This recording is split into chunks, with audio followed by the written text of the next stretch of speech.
Hey, welcome to the Cyber Savvy Woman, where women business owners reclaim their power in the digital world. We shatter the myth that cybersecurity is too complex to master and transform protection strategies into clear, actionable guidance.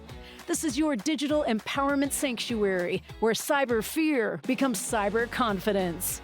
Whether you're protecting client trust as a therapist or safeguarding financial data as an advisor, you'll hear from women founders who've conquered digital challenges and security experts who speak your language. Every woman leading a business deserves to feel unshakable in her digital decisions, no matter her technical background. Are you ready to stop letting cybersecurity intimidate you and start letting it elevate you? Here's your host, Rachele Schainker. Welcome back to the Cyber Savvy Woman, where we talk about practical ways women can protect themselves, their businesses, and their futures in our increasingly digital world.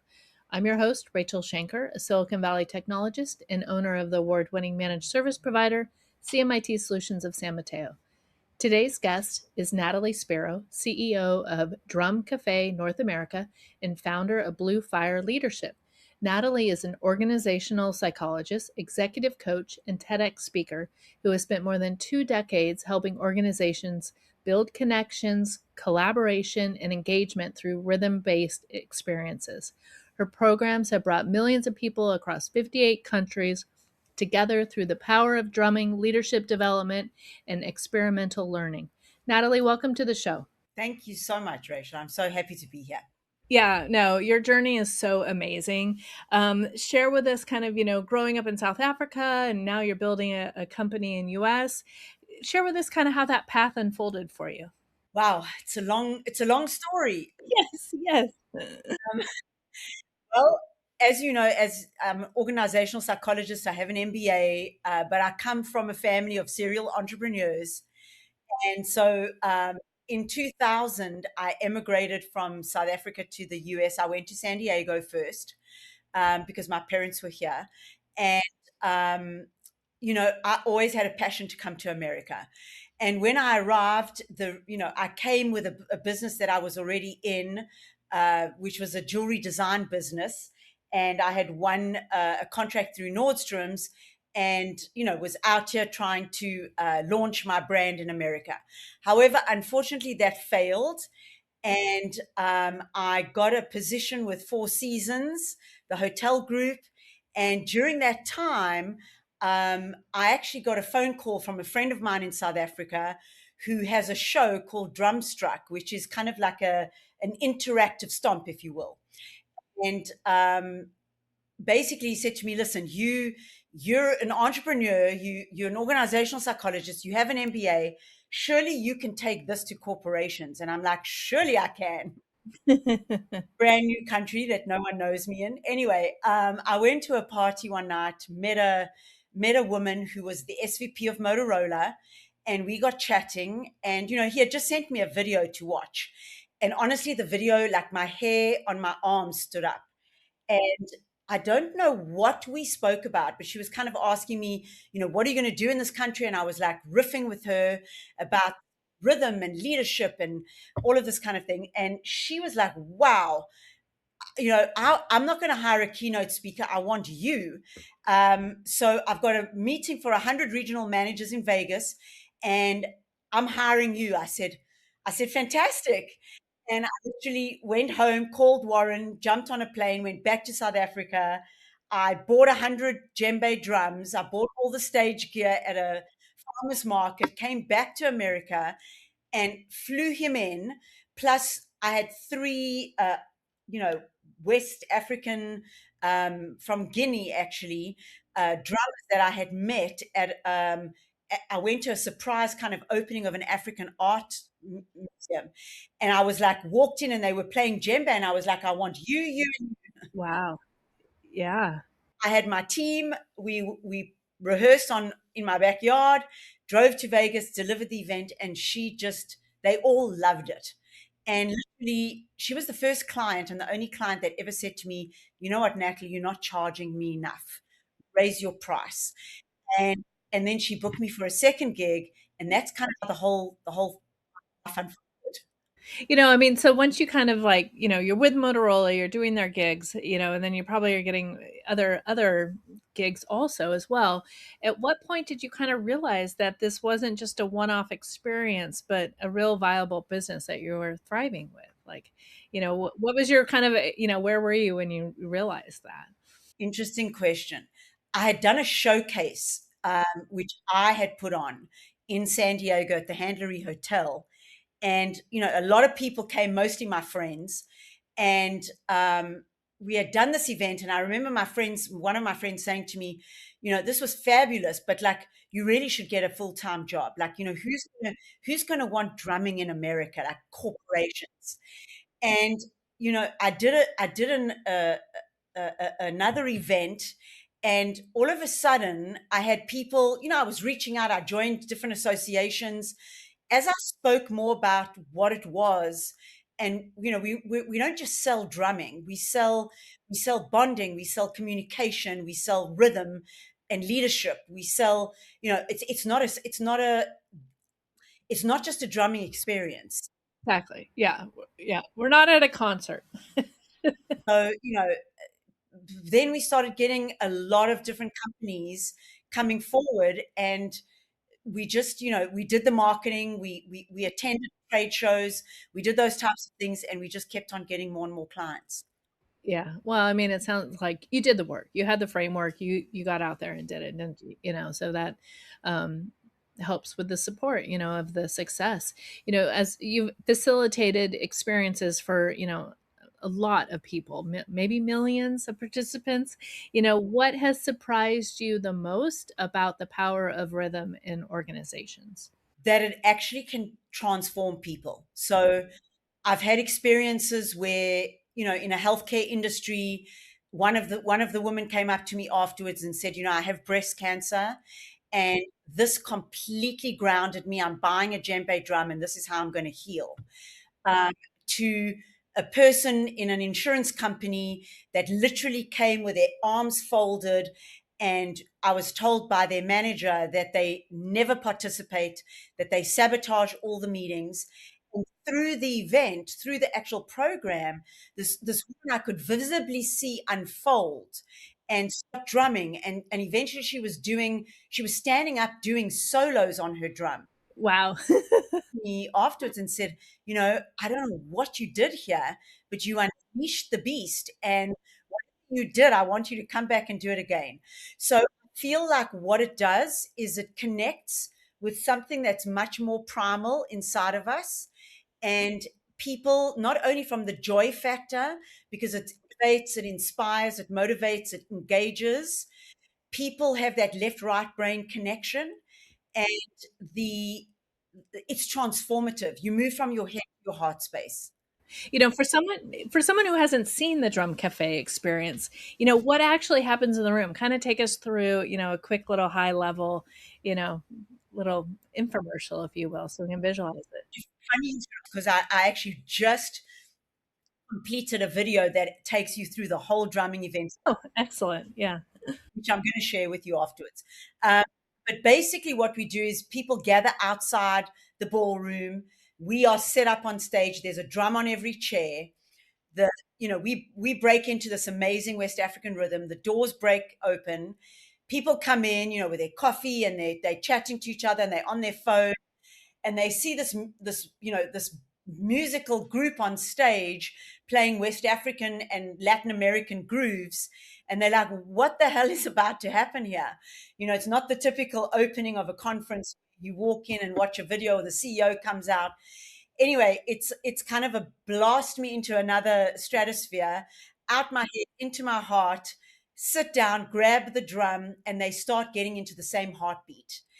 And in the first, say, 10, 15 minutes, all through nonverbal communication, they're all connected. Like if you have to set 50 metronomes at different times over a period of 5.65 minutes, the metronome is going to go at the same beat, right? Each one. So it's very much like that. And then we take them through the bass note of the drum, the tone note, which is the communication note. And we then build a kind of a multi-rhythmic segment where each part of the room is playing a different piece of music, Oh, yeah. and they get to see how it all kind of fits together. And so it's the same as saying, well, if we've got different departments, this is how they can align. If we have different merged cultures, this is how they can align. So, it's very much the corporate kind of verbiage is woven through the whole program. Right, right. It's just beautiful. You talk about rhythm as a leadership tool, not necessarily, fully entertainment, even though there is that component. What do leaders often misunderstand about this engagement and kind of team connection and how it does, how do what's your take on that, I guess? Yeah, I think when I present to leaders, they think this is going to be like a drumming circle on the beach in the moonlight and just kind of everyone doing their thing. And it's the complete opposite of that. So I think that that's the thought they have in their mind, and that it's just fun. But at the end of the day, underlying the ROI is huge in terms of uplifting people, connecting people, getting them to listen authentically. And to me, the biggest thing, the words are like authentic connection. They walk out that room on a higher vibration and spirit. They're able to connect together at lunch and talk about it, and they're speaking a similar language. And I can tell you that after so many years, Rachel, it's like, people say to me, God, I remember that conference. I don't remember anything that happened at that conference. I'm sure not. Yeah, I'm sure. And that shows the impact that it holds for years to come.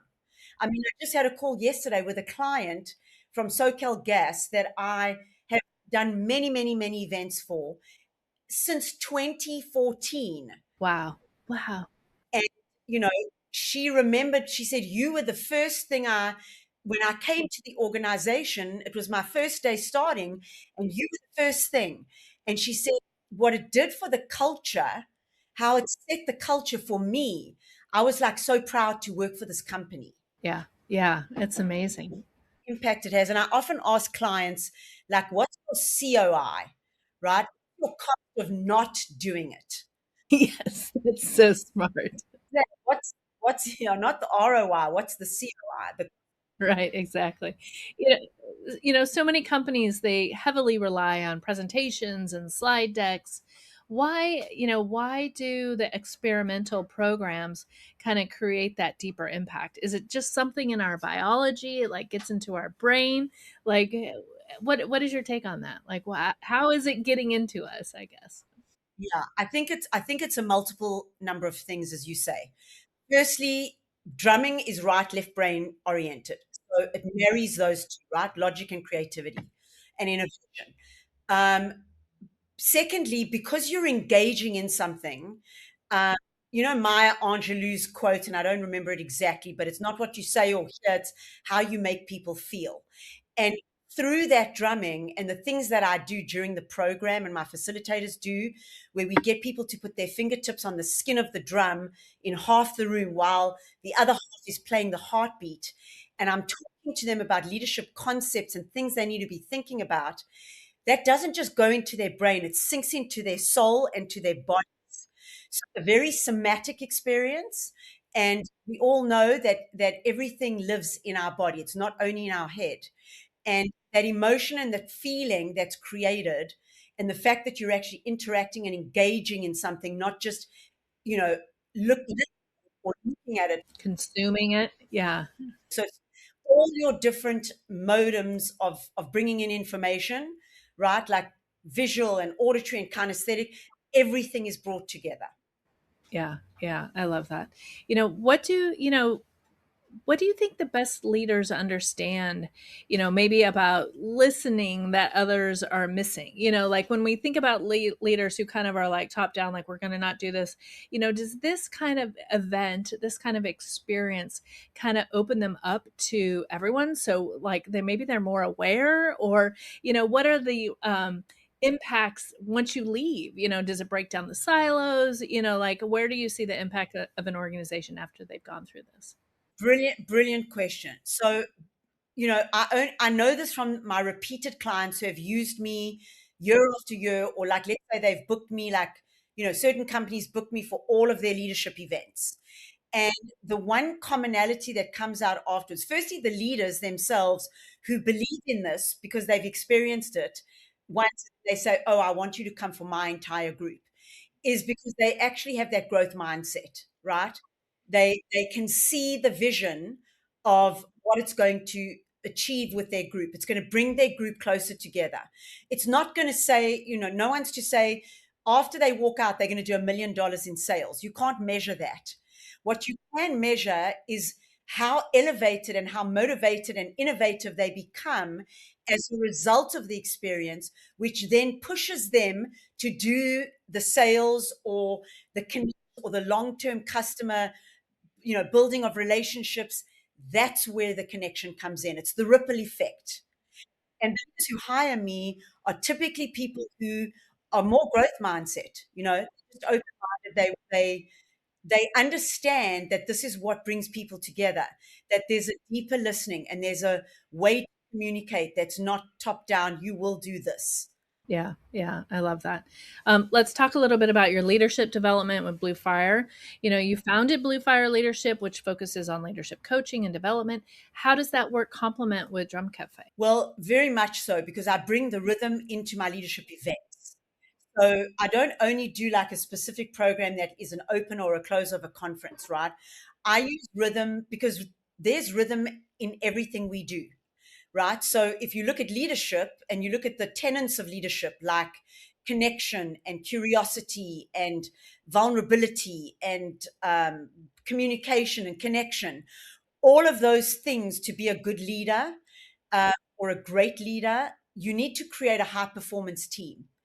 And when you've got a team motivated and doing the things that they love doing, you're going to get them to perform consistently on every task with brilliance. And so, oftentimes I connect like my Clifton Gallup strengths work. I'm a certified coach, and I literally do. I bring rhythm in to the Gallup Clifton strengths work, where this is your top 5, your top 10. This is your top 5. How do you express each of those rhythmically? Right, right. Oh, fascinating. Yeah, yeah, that's a great takeaway. What are some of like the biggest leadership gaps you're seeing in organizations right now? Where are you seeing things like kind of falling apart? Well, I'm seeing things fall apart. Like, AI is very much with us. And I find AI an amazing tool. Like, AI is like my best friend. And I think it's the people. What's happening is there's a lot of people being let go from companies. We're also in a world of, like, I don't know, it feels like darkness. There's a lot of darkness in this world. Right now, economically in this country, not everything is going right. And I'm feeling like when leaders have their backs pushed to the wall and they're having to make fast decisions, um, and do it in the right ways, that's when we're having. I'm seeing gaps where people are kind of let go after 15 years, and there's not even communication with their leadership about it. um, they want to get on with it and move to the next. And what people are forgetting is that you're dealing with people, right? Even people are going, you're not going to have AI running the world. Robots are not going to run the world, but you are going to need humans who are going to understand the tech tools, Exactly. Yeah. because technology really supports us and can make us more productive. And I'm seeing that kind of interlink. There's a brokenness there. There's also a brokenness around the hybrid versus the in office.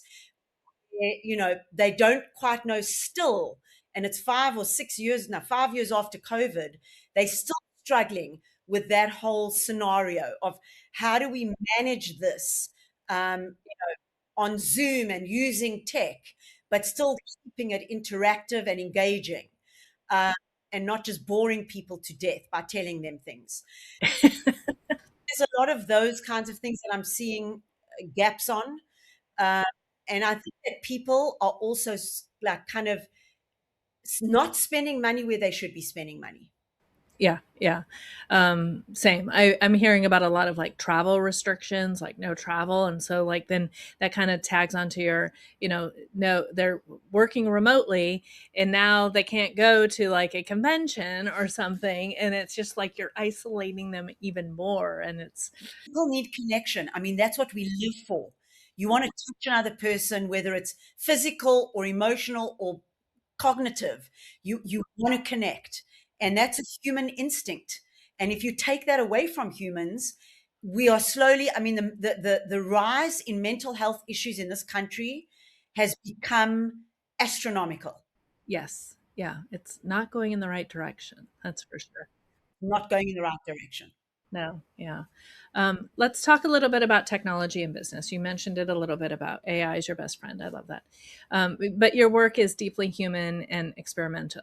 We're experiencing it. But so how does technology play a big role in your business? How does it show up in your operations? How do you leverage it? Yeah. I mean, I leverage it in everything. So I use it for accounting. I use it for, uh, you know, I use it for uh, information. Planning, I'm sure, like your calendar. I can't even imagine your calendar.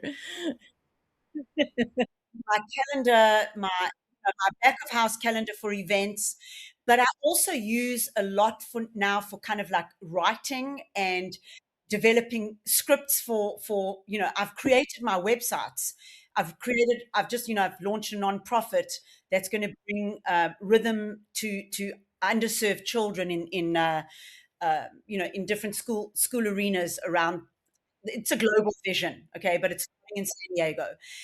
My website was done using Lovable. The technology is playing a huge part in my life. I'm even starting to use technology in creating musical production Mm. so that my product can be more affordable to certain companies by not bringing as many musicians to the fore. Oh, interesting. So it's literally in every element of my life. Yeah, yeah. I mean, and you describe yourself as not techie. So I am, what made you kind of embrace AI so quickly? Was it just like an easy on ramp? Was it easy to use? Or what was it feeling answering those questions that you had, I guess maybe? Yeah, I think the firstly the AI that I started with was pretty simple to use, and I started seeing the benefits straight away, which got me really excited. Would I say that I'm a person who's going to start learning how to code? Probably not, but I'll hire somebody to do that. But I love learning what I can offer, you know, and all these different apps with, checking my subscriptions and just everything that I try gives me some positive feedback. Exactly. Yeah. So it makes me more excited to use it. Yeah, yeah. No, I love that. After more, 25 years of building companies, what advice would you give to someone who wants to start a purpose-driven business?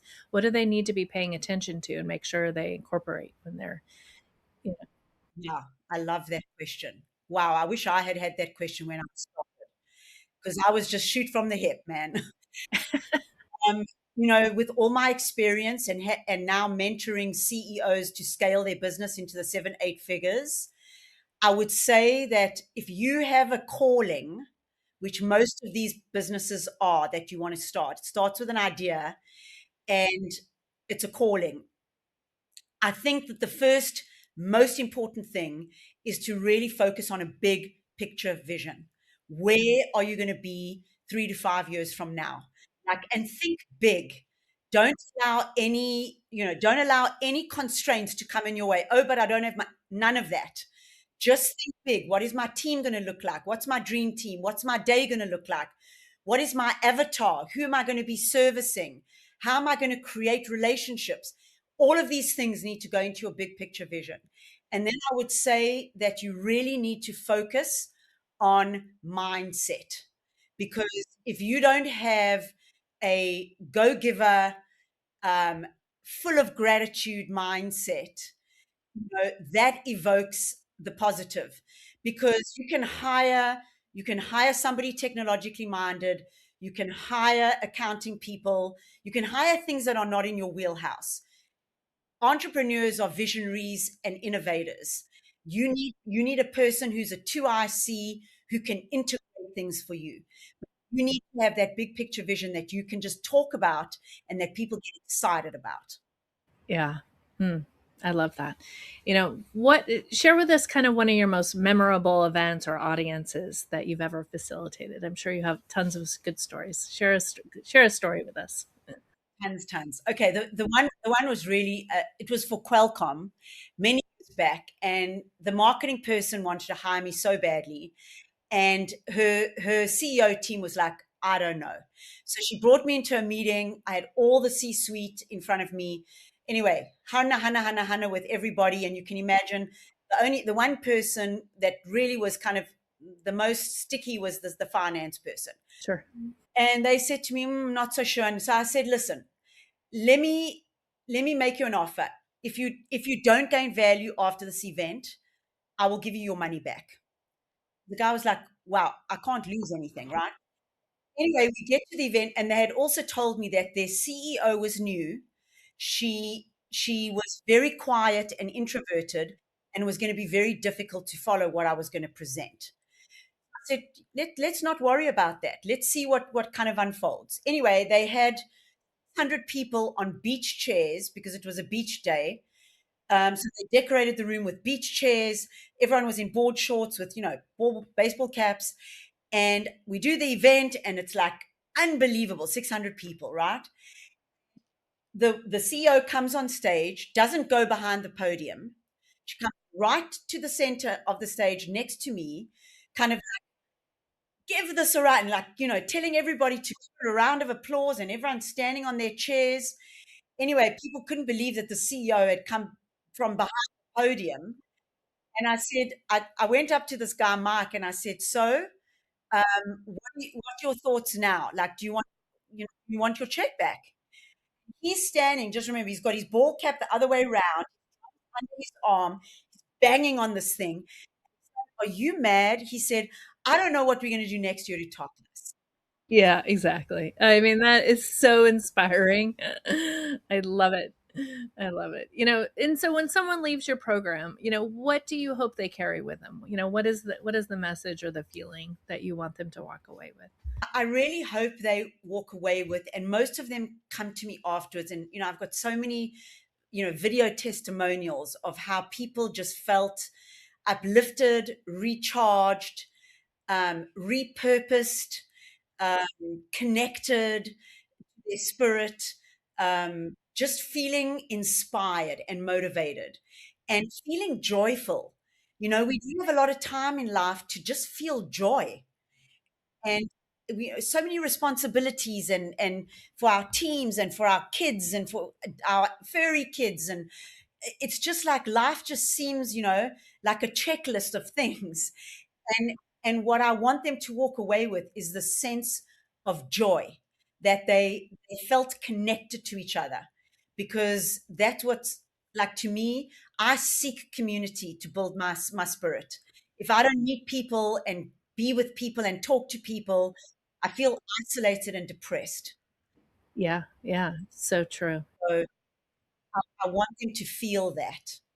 Yeah, oh, I'm sure they do, 100%. All right, we've reached the point of the podcast where I'm going to ask you some quick little rapid fire questions. You're going to tell me what comes top of mind. What is, and I think I know the answer to the first one, but what is one piece of technology you can't live without in your business? ChatGPT and Claude. Okay, there you go. And then what is your favorite productivity habit? How do you stay on task and getting it done? How do you get it done every day? I make lots of lists, Oh, okay. and my biggest passion is to tick off a list. Yes. So I will delay gratification, and I'll say, okay, after I've done X amount and I prioritize them, I star the top five. After I've done these five things, I can stop and go play some mahjong on. On your app. Yeah, I love that. Is there a leadership book that has influenced you? Um, You know what? I probably wouldn't be considered the leadership book, but it's the book that Nelson Mandela wrote, um, the Road to Freedom. And uh, that's a book that to me, he was one of my greatest um, visionaries, like the person that impressed me the most. Yeah, yeah, I love that. And what is your morning rhythm? Is it coffee, mediation, not mediation, meditation, music, movement? What are you doing in the morning?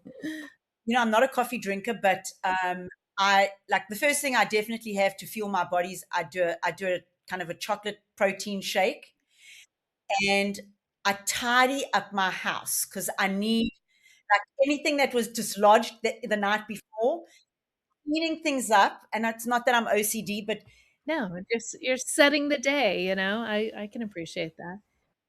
putting things in their place is very important to me because I have an environment which I love. I work from home and there's just a beautiful energy in my house. And I open all the doors so that I can refresh the air from the night before. Yeah, and then what is one word that defines your mission? Wow. Uh, Ubuntu. I am who I am because of those around me. Oh, it's beautiful. And what does being cyber savvy mean to you, Natalie? Being cyber savvy. Yeah, what does it mean? Oh, a lot more than what I am.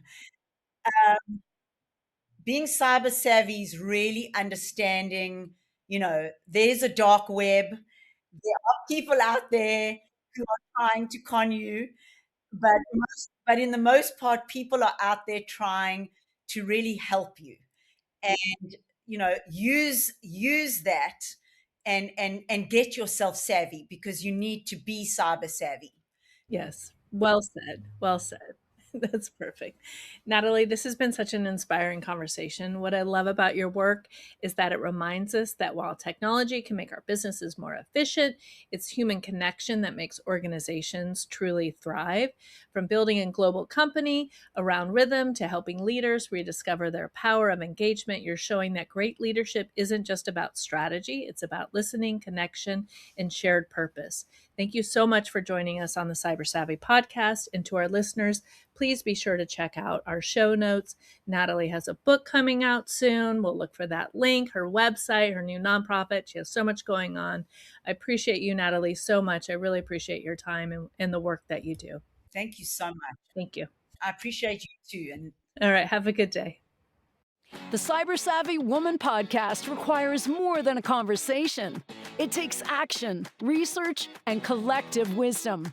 If today's episode resonated with you, we'd love to hear your insights. Join the conversation and help us shape the future together. We'll be back with more stories, strategies, and real-world solutions that are making a difference for everyone. In the meantime, be sure to subscribe, rate, write a review, and share it with someone you think would benefit from it too. Hey, thanks for listening, and see you on the next episode.